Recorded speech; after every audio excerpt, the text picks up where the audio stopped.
안녕하세요. 책 읽어주는 에젤 강미경입니다.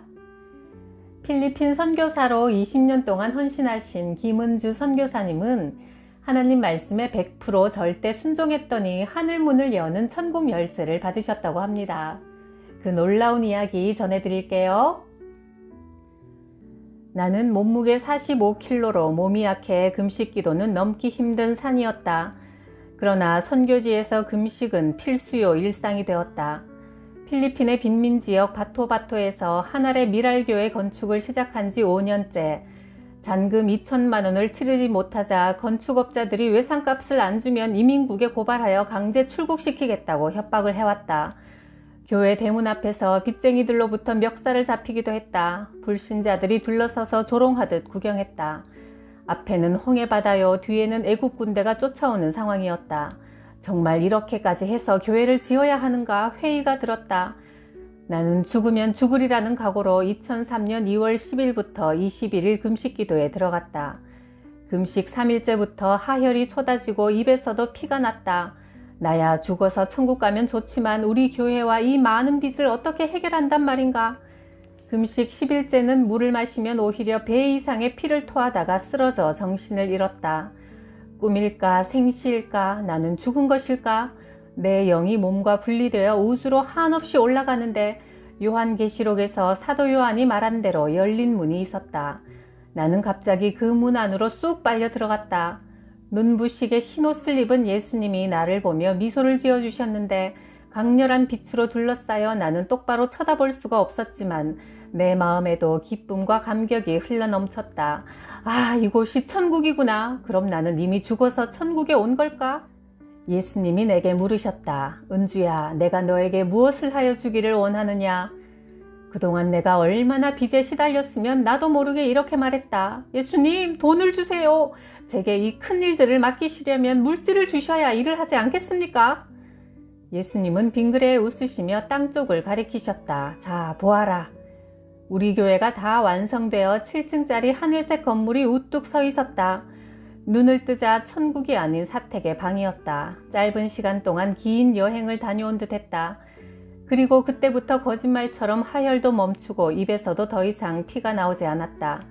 무사히 21일 금식 기도를 마쳤다. 그런데 금식 중에 너무나 먹고 싶었던 것이 배였다.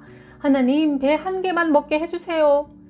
금식 기도를 마치는 날 새벽 예배에 가려고 방문을 여니 문 앞에 한국배 한 상자가 있는 게 아닌가? 하나님, 배 한 개만 달라고 했는데 한 상자나 주십니까? 나중에 알고 보니 동료 선교사인 이교성 목사님 교회에 한국 명성교회 단기 선교팀이 오면서 가져왔다는 것이다. 바로 이어서 두 번째 기쁜 소식이 들려왔다. 이연순 집사님은 제1교포로 일본에서 큰 김치 공장을 운영하는 분인데 전화가 왔다. 제가 원래 꿈을 잘 꾸지 않는 사람인데 요즘 참 이상한 꿈을 3일 동안 연속으로 꾸었어요.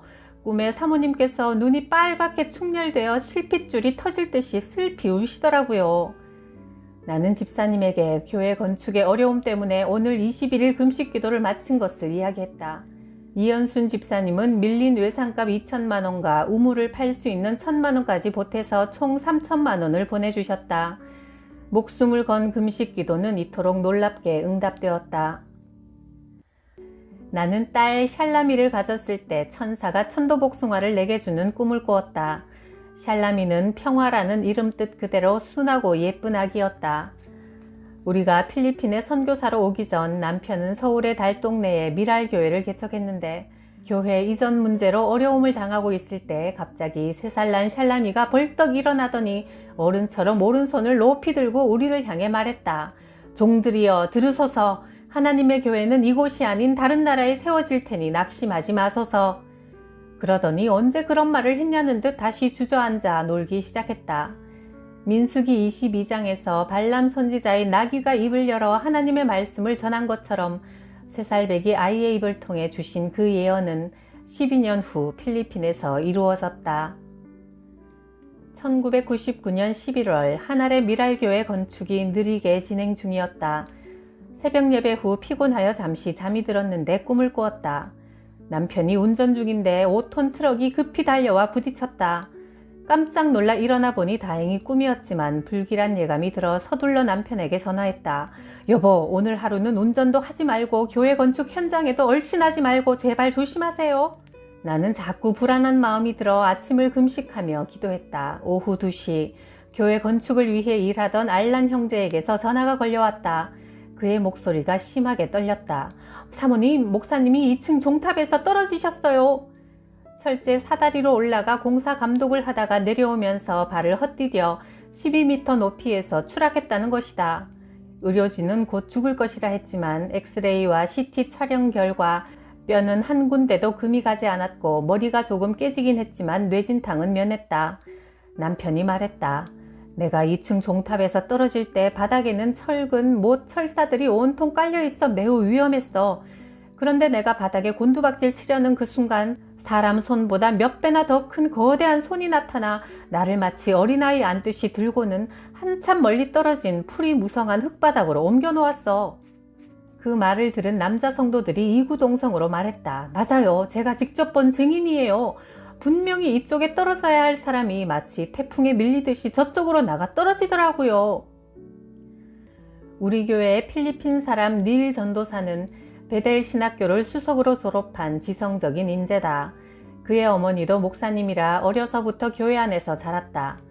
그런데 닐 전도사는 성령 운동, 성령 세례 따위는 2000년 전 사도시대에 끝났고 지금은 하나님께서 거룩하고 조용한 예배를 받으신다고 믿고 있었다.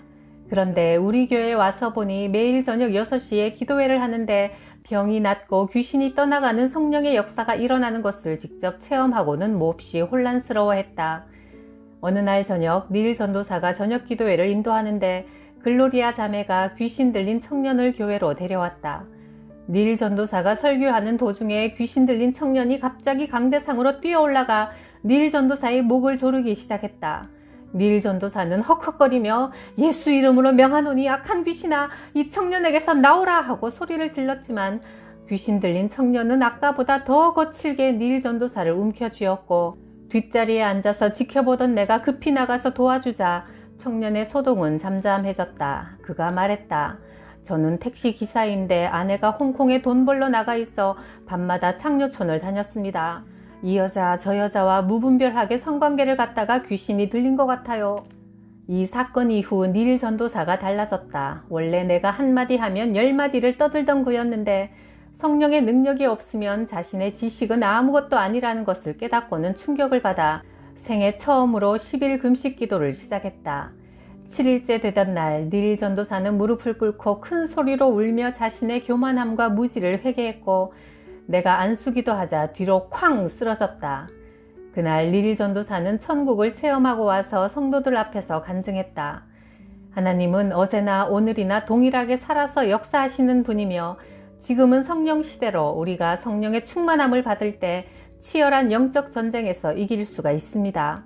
성령 충만을 받기 위해 늘 깨어 기도하고 수시로 금식하며 하나님의 말씀을 묵상해야 합니다. 신학적인 지식으로는 마귀를 결코 대적할 수 없습니다. 그래서 예수님은 오직 기도와 금식으로만 이런 종류의 악한 귀신을 쫓아낼 수 있다고 하셨습니다. 그동안 지식적이고 학문적이었던 그의 설교는 이렇게 놀랍게 달라져 힘이 넘쳤다. 1998년 딸 샬라미가 학교 숙제를 하려면 컴퓨터가 꼭 필요해서 기도했다. 마침 그때 남편이 일본에서 집회를 마치고 돌아오는 길에 한국에 잠시 들러 교보문고에서 책을 몇 권 샀다. 그런데 계산하던 점원이 말했다.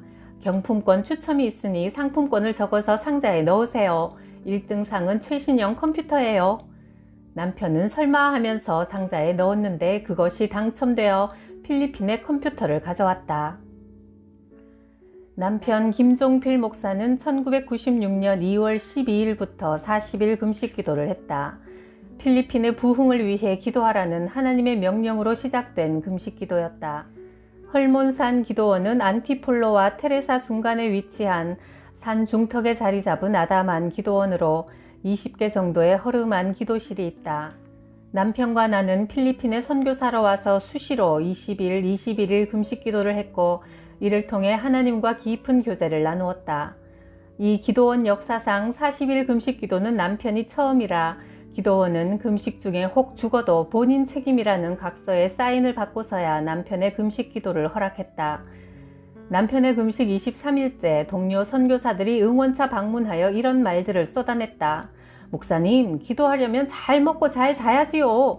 이렇게 안 드시고 힘이 없어서야 무슨 기도가 됩니까? 드시고 힘내서 기도하십시오. 제가 아는 어떤 목사님은 삼각산에서 40일 금식 기도를 성공적으로 마치고 나서 산 아래 포장마차에서 파는 닭고기 튀김 한 조각을 먹고는 그 자리에서 즉사했지 뭡니까? 내가 아는 또 다른 분은 40일 금식 기도 후에 몸이 약해서 폐병에 걸려 돌아가셨어요. 선교사님 기침 소리를 들어보니 심상치가 않습니다. 금식을 그만 중단하십시오. 하나님도 이해하실 겁니다. 그들은 마치 욥의 세 친구 엘리바스와 빌닷과 소발처럼 남편의 금식 기도를 비난만 하고 힘을 다 빼놓고 돌아갔다. 그러나 남편과 나는 이미 하나님의 말씀에 100% 절대 순종하는 것이 훈련되어 있었다. 설령 죽더라도 중간에 포기할 수는 없었다. 다음날 아침 나는 서둘러 헐몬산 기도원으로 향했다. 혹시 밤새 남편에게 무슨 일이 생긴 건 아닐까? 허겁지겁 높은 계단을 단숨에 올라가니 다 죽어가던 남편이 오른손을 높이 들고 할렐루야 하며 활짝 웃고 있었다. 내가 지난밤 죽으면 죽으리라는 각오로 야곱처럼 씨름하듯 기도를 드렸어. 그때 하늘문이 열리며 우주 중앙에 떡 버티고 서 계신 예수님을 만났어. 예수님의 오른편과 왼편에는 천군 천사가 있고 예수님 뒤쪽으로는 셀 수 없이 많은 하얀 양떼가 몰려 있었지. 예수님이 내게 똑같은 질문을 3번이나 반복해서 물으셨어. 종필아, 내가 너에게 무엇을 하여 주길 원하느냐? 주님, 저를 당신의 도구로 사용해 주세요. 주님 뒤편에 있는 양떼를 제게 맡겨주십시오. 그러자 예수님이 기름이 가득 들어있는 대접을 내 머리 위에 부으셨는데 끈적거리지도 않고 마치 밀크 캐러멜처럼 부드러웠어. 그 순간 갑자기 내 몸이 가뿐해지면서 입에서는 계속 찬양이 흘러나왔지. 그러자 예수님이 내 양떼를 너에게 맡기니 내 양을 치라고 하셨어. 남편은 그 환상을 본 뒤 힘이 났고 40일 금식 기도를 성공적으로 마칠 수 있었다. 그런데 남편의 보호식을 해줄 쌀이 똑 떨어졌다. 남편이 집에 오기 하루 전날 전혀 모르는 사람에게서 전화가 걸려왔다. 거기 김종필 선교사님 댁인가요? 주소를 말씀해 주세요. 사연을 들어보니 정말 놀라웠다. 시어머니가 금식하는 아들이 너무나 걱정이 되어 기도하다가 쌀을 곱게 갈아서 보호식용으로 보내줘야겠다고 생각하고 공항으로 무작정 달려가셨다. 그리고 지나가는 사람들을 향해 충청도 사투리로 크게 외치셨다. 누가 필리핀 가시나요? 우리 아들이 40일 금식을 오늘까지 마치고 내일 보호식을 해야 하는디 쌀을 꼭 보내야 하는디 필리핀 가시는 분 계시면 좀 도와주세요. 그 절규를 어느 권사님이 들으셨다. 제 아들이 필리핀 마카티에 이민 가서 살고 있는데 제가 잠시 놀러 가거든요. 제가 전달해 드릴게요. 이렇게 하여 하나님은 또 하나의 기적을 베푸셨다. 남편의 보호식 쌀이 전날 저녁 10시에 무사히 우리 집에 도착했다. 40일 금식 후 남편에게 신유의 은사가 임하여 30년 동안 피부병을 앓던 자매가 깨끗하게 고침받았고 교회가 부흥되기 시작했다. 매주일 200명이 출석하더니 500명, 700명, 1000명이 넘어섰다. 매주일 새 신자가 수십 명씩 등록했고 우리 교회를 중심으로 신도시가 조성되더니 판잣집만 즐비하던 빈민가는 사라지고 새로운 주택단지의 중산층들, 변호사, 기술자, 의사 등 다양한 직업을 가진 이들이 교회에 나오기 시작했다. 나는 한국에서 희곡을 전공하여 신학교에서 강의했으며 내가 쓴 기독교 연극 개론이라는 책은 신학교 교재로 채택되기도 했다. 전국 각지로 집회를 다니며 바쁘게 지내던 인생의 전성기 1992년 6월 새벽기도 때 하나님께서 말씀하셨다. 딸아, 모든 것을 정리하고 필리핀으로 가라. 내가 너를 필리핀 선교사로 지명하여 불렀으니 속히 가거라. 나는 남편 김종필 목사와 단돈 400달러를 들고 필리핀으로 떠났다. 수도 마닐라를 중심으로 젊은이들을 훈련시켜 필리핀과 아시아 전 지역의 선교사로 파송하라. 이것이 우리에게 주신 하나님의 사명이었다. 필리핀은 인도네시아, 말레이시아, 태국, 호주, 싱가포르, 미얀마 등을 비행기로 서너 시간이면 갈 수 있는 동남아 교통의 요충지로 동남아 선교의 거점이 되는 곳이다. 주님께서 말씀하셨다. 너희는 먼저 선교사를 훈련시키는 선교사 훈련원을 세워라. 하지만 자비량 선교사인 우리가 무슨 돈으로 선교사 훈련원을 짓는단 말인가? 며칠 후 한국에서 김흥령 목사님이 전화를 해왔다. 요즘 한국에서 대학생들을 비롯해 목사님들이 영어 공부를 하러 필리핀으로 많이들 갑니다. 거기에 언어 훈련원을 세우면 어떨까요? 목사님, 언어 훈련원 말고 선교사 훈련원으로 합시다. 하여 7층 건물인 엘리야 국제선교대학원 건축공사를 시작하게 되었다. 공사는 수년간 느리게 진행되었고 돈은 처음 계획보다 자꾸 더 들어가 늘 재정 문제로 마음을 졸여야 했다. 2009년 마무리까지 끝내려면 6억 원이 더 필요한 상황이었다. 6층 난간 옆에 서서 돈을 또 어디서 구하나 고민하고 있는데 갑자기 악한 영의 음성이 들려왔다. 야, 너 외상도 많고 지쳐있는데 차라리 여기 6층에서 떨어져 죽어버려. 그러면 편해져. 소름이 끼쳤다. 이런 것이 자살의 영인가 보다. 악령의 강한 힘이 자꾸 나를 6층 난간 모퉁이로 밀어내 떨어뜨리려 하는 것을 느꼈다. 정말 내 힘으로 대항할 수 없는 강한 힘이었다. 그 순간 내 가슴 깊은 곳에서부터 큰 소리로 외쳤다.